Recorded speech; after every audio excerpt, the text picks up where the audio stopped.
What is up everybody, Bishop here, and today I want to talk about The Division, specifically the fact that Ubisoft is continually stating that first and foremost this is an RPG.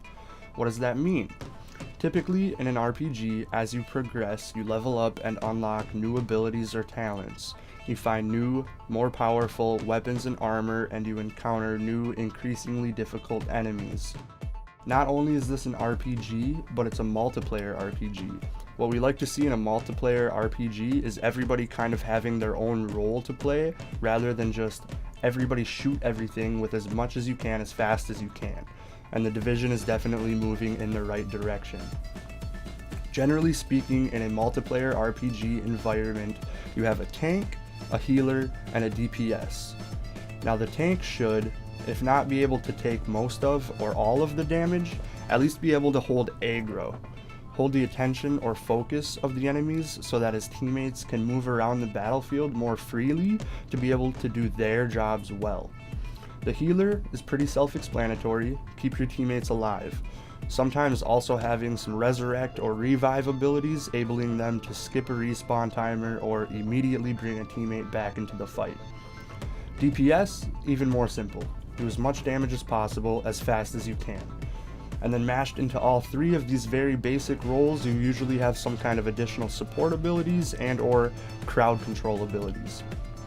So back to the tank. I think that Ubisoft is doing a very good job at incorporating this role while kind of maintaining reality.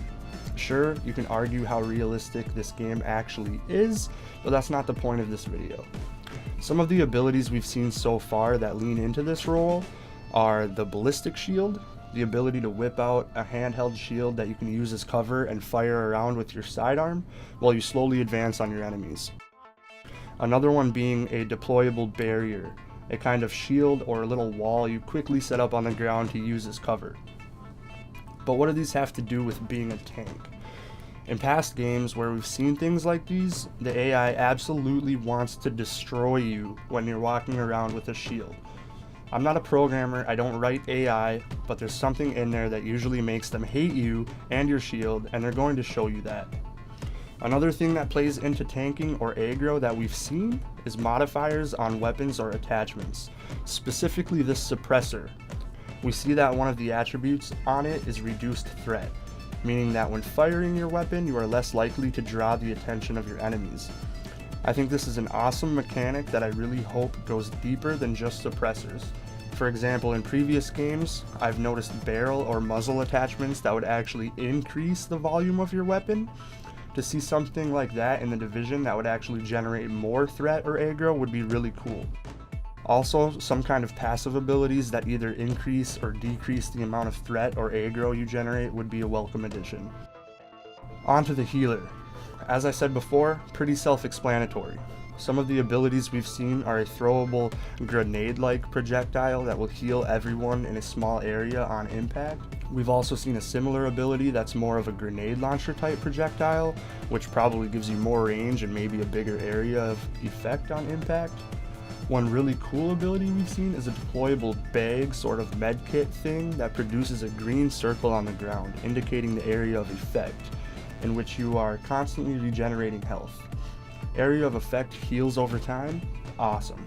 Part of that particular ability, likely an upgrade or modifier, is that if you go down or you're bleeding out, you can crawl your sorry little ass into that green circle and revive yourself.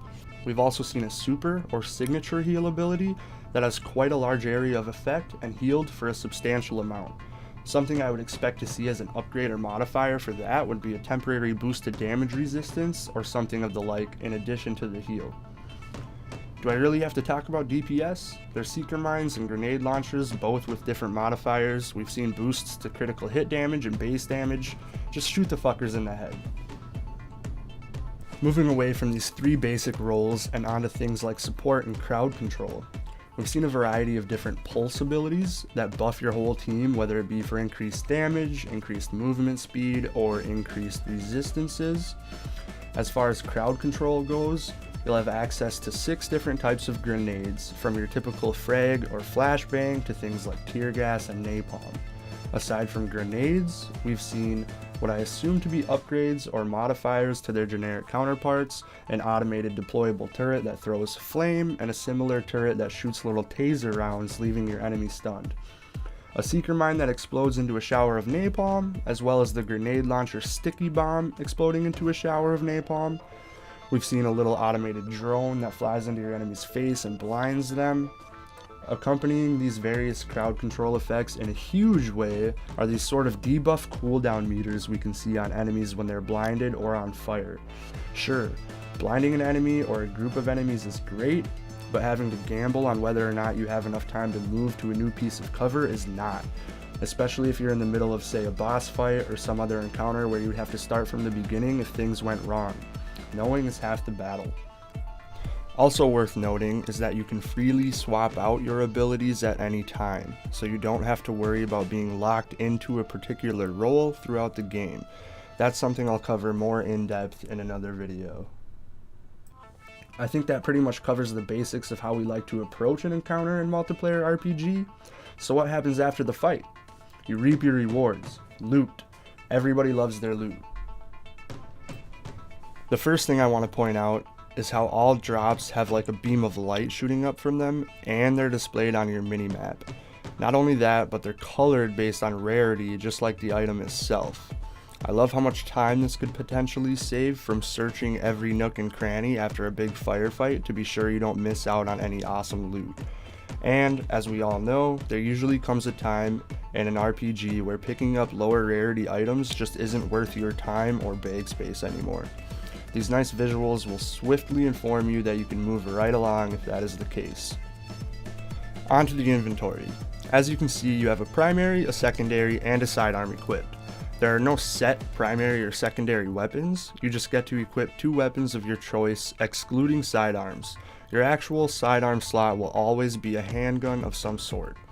Along the bottom of the weapon in slot 1, you see 5 dark slots.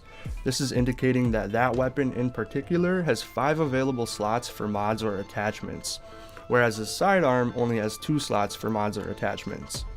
Next to all of the weapons, we can see 2 slots. The sidearm actually has something in one of those slots. Unfortunately, I do not have any information regarding these, but it would seem like some kind of passive ability on the weapon. For instance, this weapon does more damage to insert enemy type here. Right below the sidearm, we see that he is currently carrying 4 weapon modifications or attachments that he can choose to add to his weapons, and right below that, we see that he is currently carrying 7 out of 34 possible things his equipped bag will allow. Moving right along, we have chest armor, face armor, which will consist of masks and maybe goggles, knee pads, your bag or backpack, gloves, and a holster. Everything this character currently has equipped is colored green.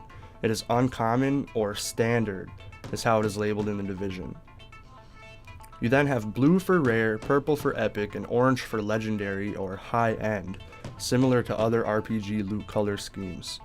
The way Rarity works is every weapon will be attainable at every level of rarity. So for example, if you really like this green MP5 and you want to keep using an MP5, you will eventually find a blue or purple or even legendary MP5 with a higher base damage and more beneficial attributes. The number in the top right hand of each portrait is how many of that particular item the player is carrying. He is currently carrying 5 different primary weapons and 1 of everything else. The smaller icons to the right of each piece of equipped armor is signifying which primary stat that piece of gear is affecting. His chest piece, for example, is benefiting his firearm stat, or primary DPS. His bag is benefiting his electronic stat, or skill power, and his holster is benefiting both his firearms and his electronic stat. We also have gear mods, similar to weapon mods. He is currently carrying 0, and none of his equipped gear have any mod slots.